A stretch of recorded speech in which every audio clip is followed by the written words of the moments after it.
Bismillahirrahmanirrahim. Assalamualaikum warahmatullahi wabarakatuh.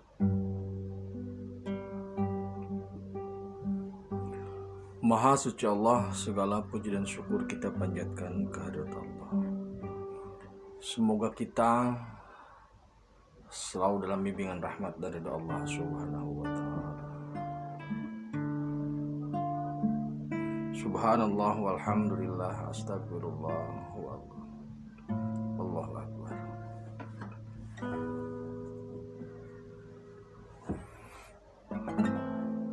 Kembali bersama saya dari tim Raja Wali Nusantara. Mohon maaf karena belakangan memang agak jarang naikin video, jadi situasi dan kondisinya memang rada-rada rapet lah gitu.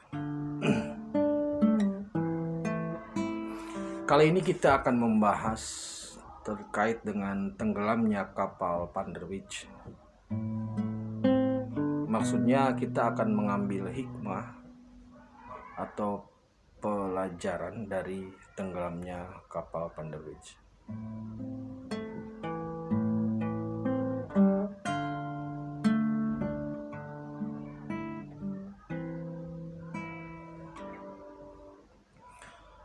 Kapal Panderwich sebagaimana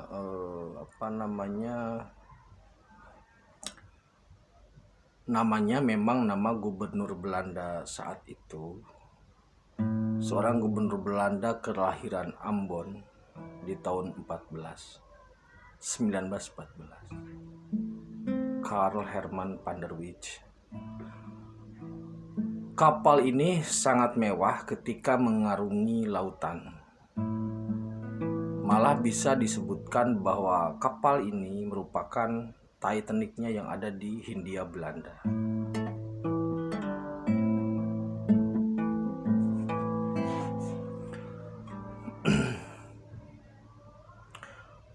Bahkan seorang sastrawan yaitu Buya Hamka atau Haji Abdul Malik Karim Amrullah membuat novel untuk peristiwa tenggelamnya kapal ini. Dan kemudian Soraya Entertainment Film juga membuat filmnya di tahun 2013.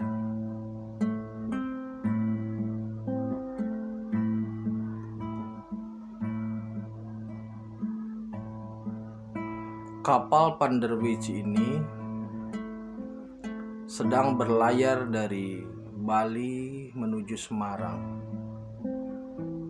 Kapal yang dibuat tahun 1921 oleh perusahaan Venrod.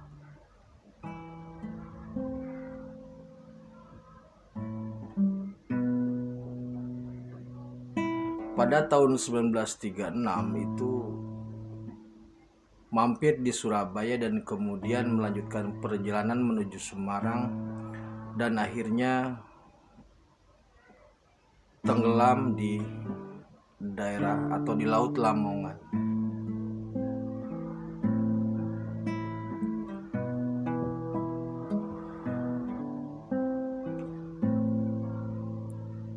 Diceritakan bahwa kapal ini hanya hanya memakan waktu sekitar 6 menit ketika proses tenggelamnya. Jadi dari mulai kapal itu dinyatakan bermasalah sampai tenggelam itu hanya 6 menit, sangat cepat sekali.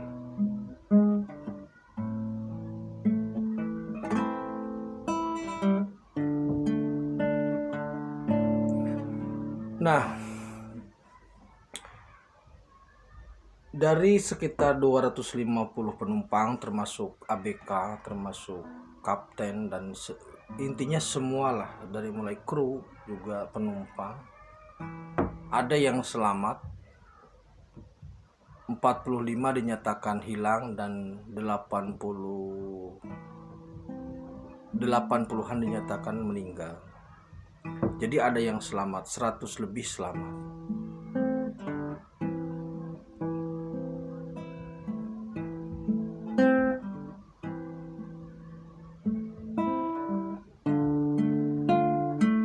Apa yang kita bisa pelajari atau kita bisa petik dari peristiwa ini?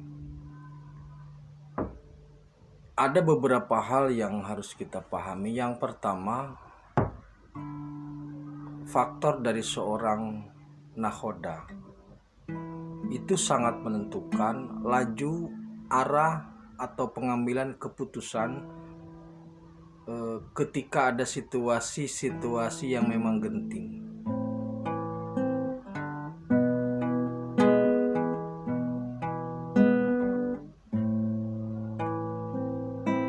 Yang kedua memang faktor teknis. Faktor teknis di sini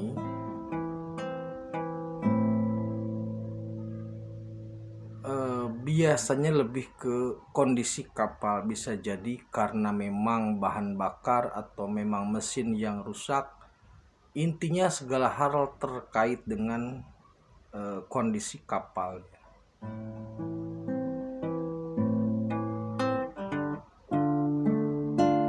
Yang ketiga faktor alam. Kalau kita melihat beberapa tragedi kecelakaan kapal, memang faktor alam sering menjadi asbab.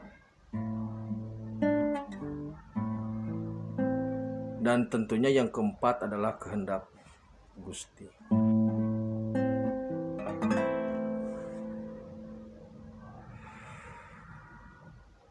Jadi begini saudara, kehidupan ini seperti bahtera. Dari hal yang paling kecil seperti halnya keluarga, kemudian lingkungan tetangga, di lingkungan tetangga atau kita sebut RT, kemudian RW, kemudian kelurahan, dan seterusnya, bahkan mungkin suatu negara, jika diibaratkan itu seperti halnya bahtera itu atau seperti halnya kapal. Pada kasus kapal Titanic itu, kapal Titanic itu sudah dideklarasikan sebagai kapal yang anti tenggelam lah. Namun ternyata human error, analisa yang tidak tepat terhadap alam menjadikan kapal itu mengalami tubrukan sehingga patah dan tenggelam.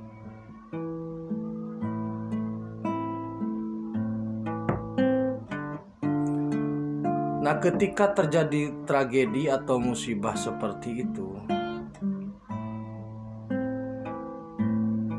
selamat ataupun tidak selamat memang urusan Gusti.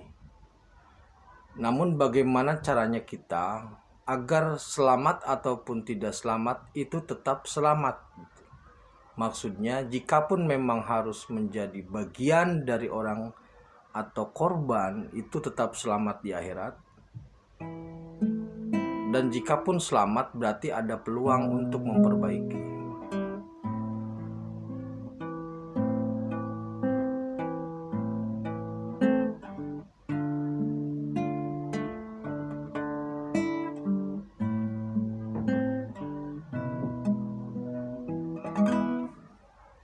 Nakhoda ini atau bahtera ini, jika kita gambarkan dalam lingkup dalam lingkup negara kita lah, ini nakhoda bahtera atau kapal yang sangat indah dan besar, yang alamnya mencukupi hampir semua kebutuhan penduduk di dalamnya.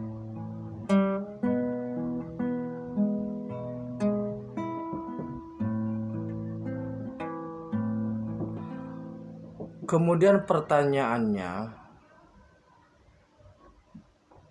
dengan situasi alam yang sangat begitu mendukung terhadap keberlangsungan manusia atau masyarakat atau penduduk di dalamnya,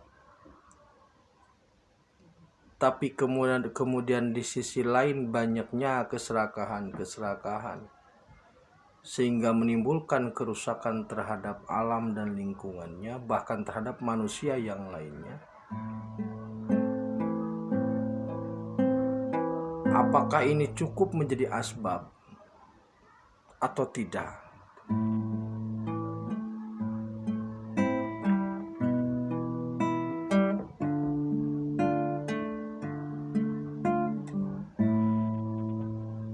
kita tetap berdoa sesuatu yang terbaik.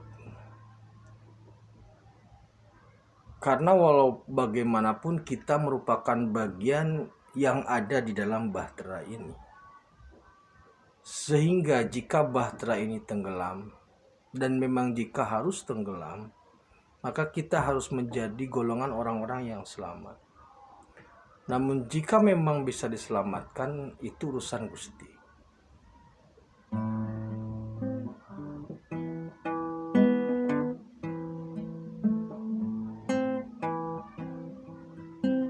Sampai saat ini kapal Panderwich itu masih terdampar, masih ada di dasar lautan itu, tidak bisa diangkat.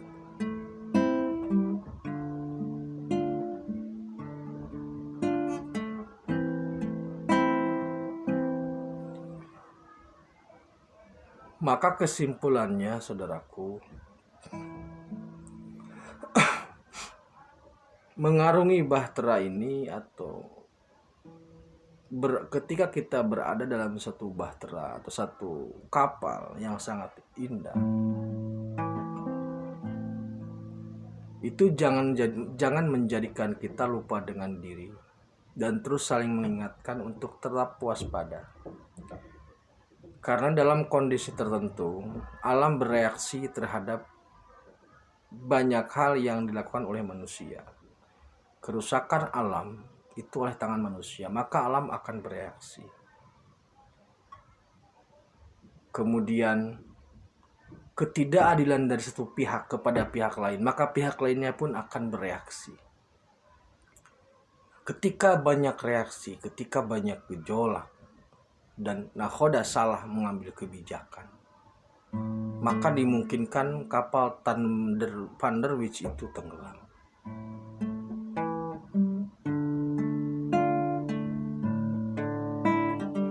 Semoga kita selalu dalam lindungan Allah Subhanahu wa Ta'ala.